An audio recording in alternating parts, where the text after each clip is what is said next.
ओम नमो भगवते वासुदेवाय. अध्याय 5. कर्मसन्यास योग. कृष्ण भावना भावित कर्म.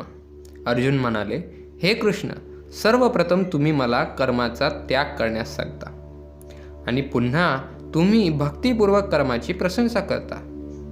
आता या दोहोंपैकी कोणते अधिक लाभप्रद आहे ते कृपया मला निश्चितपणे सांगाल का?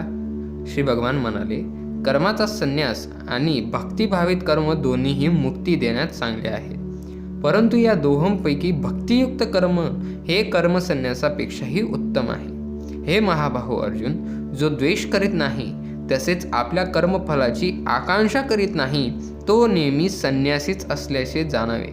सर्व प्रकारच्या द्वंद्वातून मुक्त असणारा असा मनुष्य सहजपणे भौतिक बंधन पार करतो आणि पूर्णपणे मुक्त होतो.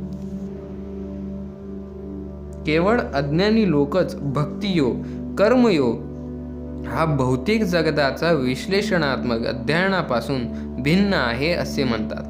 जे लोक वस्तुतः ज्ञानी आहेत ते म्हणतात की या दोन्ही मार्गांपैकी कोणत्याही एका मार्गाचे चांगल्या रीतीने जो अनुसरण करतो त्याला दोन्ही मार्गांचे फळ प्राप्त होते. जो जाणतो की सांख्य योगाद्वारे प्राप्त होणारे ज्ञान भगवत भक्तीद्वारे प्राप्त होऊ शकते आणि म्हणून जो सांख्य योग आणि भक्तियोगाला समान रूपामध्ये पाहतो तोच यथार्थपणे पाहणारा होय. भगवत भक्तीमध्ये युक्त न होता केवळ सर्व कर्मांपासून संन्यास घेतल्याने मनुष्य सुखी होऊ शकत नाही, परंतु भक्तीमध्ये युक्त असलेला मुनी व्यक्ती विना विलंब ब्रह्माची प्राप्ती नक्कीच करू शकतो.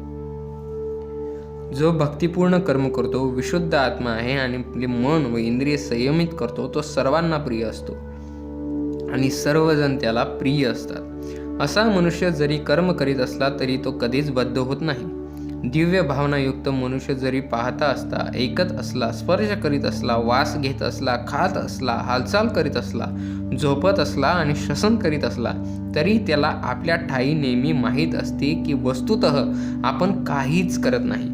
कारण बोलताना, उत्सर्जन करताना, स्वीकार करताना किंवा डोळ्यांची उघडझाप करताना तो नेहमी जाणतो की केवळ भौतिक इंद्रिये आपापल्या विषयांमध्ये संलग्न आहेत आणि तो स्वतः त्यांच्यापासून अलिप्त आहे. जो व्यक्ती कर्मफल भगवंतांना समर्पित करून आसक्ती न ठेवता आपले कर्म करतो तो कमलपत्र ज्याप्रमाणे पाण्याने स्पर्शिले जात नाही त्याप्रमाणे पापकर्माने प्रभावितही होत नाही. योगीजन आसक्तीचा त्याग करून शरीर, मन, बुद्धी आणि इंद्रियांनी सुद्धा केवळ शुद्धीकरणासाठी कर्म करतात.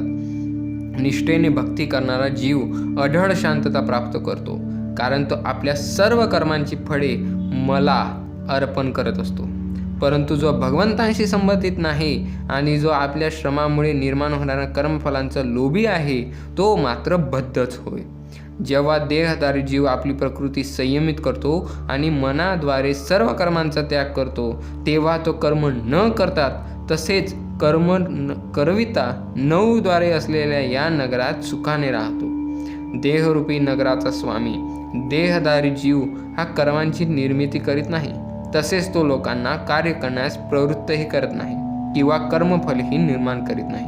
हे सर्व कार्य प्राकृतिक गुणांद्वारे केले जाते. तसेच भगवंत कोणाचेही पाप किंवा पुण्यकर्मे ग्रहण करीत नाही.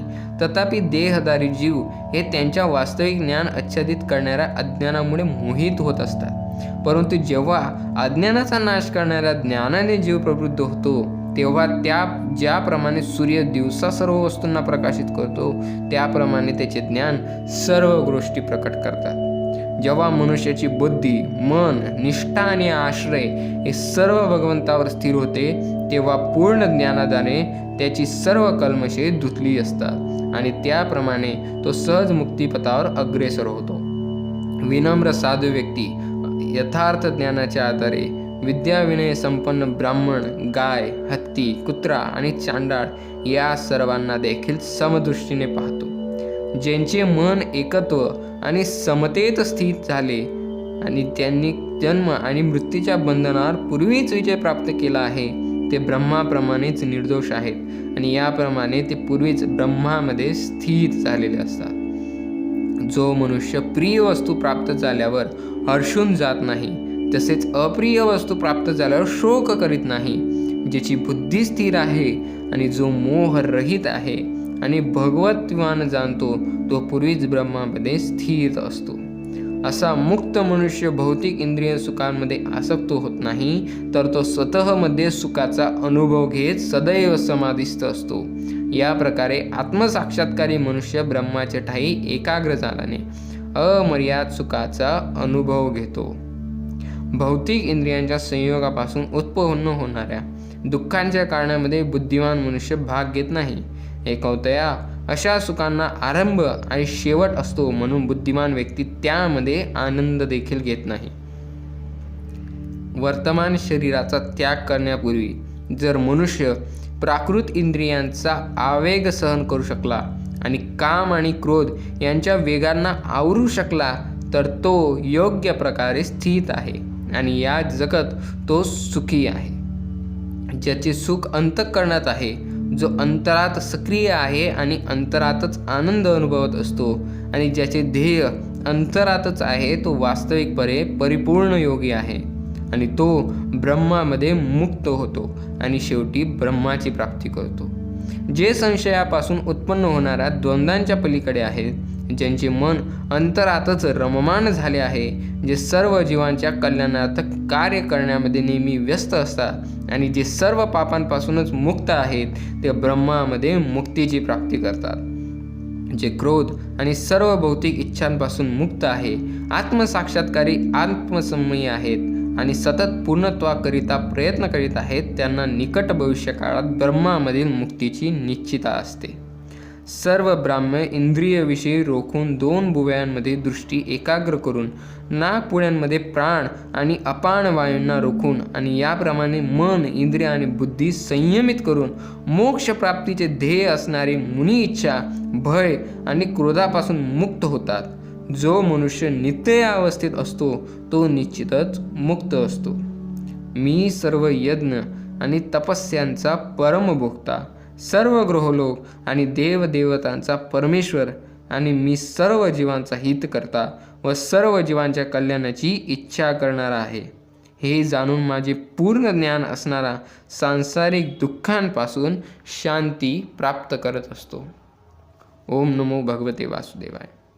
हा होता आपला आजचा अध्याय 5 कर्मसन्यास योग. भेटूयात पुढील अध्यायामध्ये, अध्याय क्रमांक 6 ध्यानयोगमध्ये. तोपर्यंत जर हा व्हिडिओ तुम्हाला आवडला असेल तर नक्कीच व्हिडिओला लाईक करा आणि अशाच नवनवीन व्हिडिओसाठी चॅनलला नक्की सबस्क्राईब करा. भेटूयात पुढच्या व्हिडिओमध्ये. तोपर्यंत ओम नमो भगवते वासुदेवाय. आमच्या चॅनलद्वारे तुमच्यासाठी आम्ही 2 ॲप तयार केलेले आहेत. पहिल्या ॲपचं नाव आहे नामस्मरणिका, ज्या ॲपमध्ये तुम्हाला वेगवेगळे मंत्र दिसतील, जसे की जय जय रघुवीर समर्थ, ओम नमो भगवते वासुदेवाय, श्री शिवाय नमस्तुभे. आणि ते सर्व मंत्र तुम्हाला 108 वेळा वाचता येतील. आणि तुम्हाला जर मंत्र फक्त श्रवण करायचे आहे तर हे मंत्र तुम्ही सर्वच्या सर्व असे 14 प्रकारचे मंत्र आम्ही तिच्यात दिलेले आहेत. जे 14 प्रकारचे मंत्र तुम्ही स्वतः श्रवण देखील करू शकता आणि नामस्मरण देखील करू शकता. इथे ते मंत्र आम्ही ऑडिओ व्हिडिओच्या फॉर्मॅटमध्ये दिलेले आहे. तुम्हाला फक्त त्या ऑडिओवर क्लिक करायचं आहे आणि ते नामस्मरण तुम्ही स्वतः श्रवण करू शकता त्या मंत्राचं. आणि दुसरा ॲप आम्ही तयार केलेला आहे, जे आहे भगवद्गीतेचं. याच्यामध्ये तुम्हाला भगवद्गीतेचे 18चे 18 अध्याय भेटतील. त्या भगवद्गीतेतील सर्व 18च्या 18 अध्यायांचे तुम्हाला संस्कृतातील अर्थ, त्या भगवद्गीतेतील मराठीतील अर्थ, 18च्या 18 अध्यायांचा मराठीचा अर्थ. आणि जर तुम्हाला ती भगवद्गीता फक्त ऐकायची आहे, फक्त श्रवण करायची आहे, तर त्याच्यासाठी ते भगवद्गीतांचा ऑडिओ व्हिडिओ देखील आम्ही त्या ॲपमध्ये दिलेला आहे. तर अशी 2 ॲप, एक म्हणजे नामस्मरणिका आणि एक म्हणजे भगवद्गीता ऑडिओ मराठी सार, हे दोघे ॲप आम्ही प्लेस्टोरवर अपलोड केलेले आहे. जर ते ॲप तुम्हाला डाउनलोड करायचे आहेत तर तुम्ही डिस्क्रिप्शनमध्ये जावं. डिस्क्रिप्शनमध्ये तुम्हाला दोघी ॲपची लिंक भेटून जाईल आणि त्या लिंकवर क्लिक करून तुम्ही ते ॲप डाउनलोड करू शकता. ॲपलाही तुमचा प्रतिसाद असू द्या आणि ॲप आवडल्यास नक्कीच ॲपला रेटिंग द्यायला विसरू नका. आणि ॲप कसं वाटलं हे आम्हाला प्लेस्टोरच्या कमेंट सेक्शनमध्ये नक्की सांगा. तर भेटूयात पुढच्या व्हिडिओमध्ये.